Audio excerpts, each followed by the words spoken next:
No centro-oeste do meu Brasil, nasceu uma cidade linda que a própria natureza aplaudiu.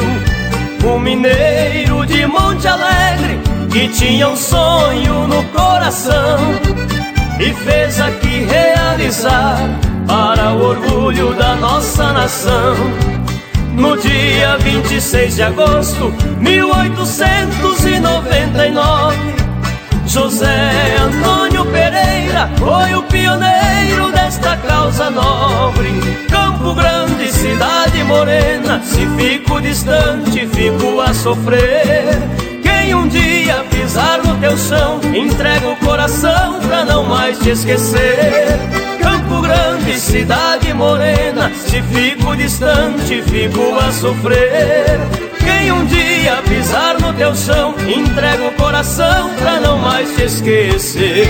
Campo Grande, céu azul do meu Mato Grosso do Sul. Campo Grande, céu azul do meu Mato Grosso do Sul.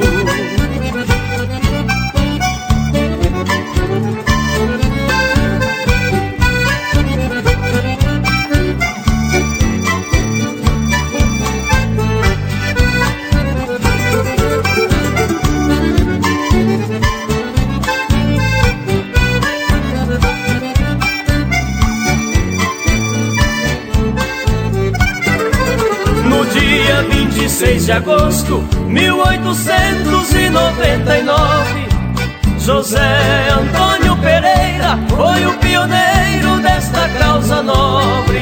Campo Grande, cidade morena, se fico distante, fico a sofrer. Quem um dia pisar no teu chão, entrega o coração pra não mais te esquecer. Campo Grande, cidade morena, se fico distante, fico a sofrer. Quem um dia pisar no teu chão, entrega o coração pra não mais te esquecer.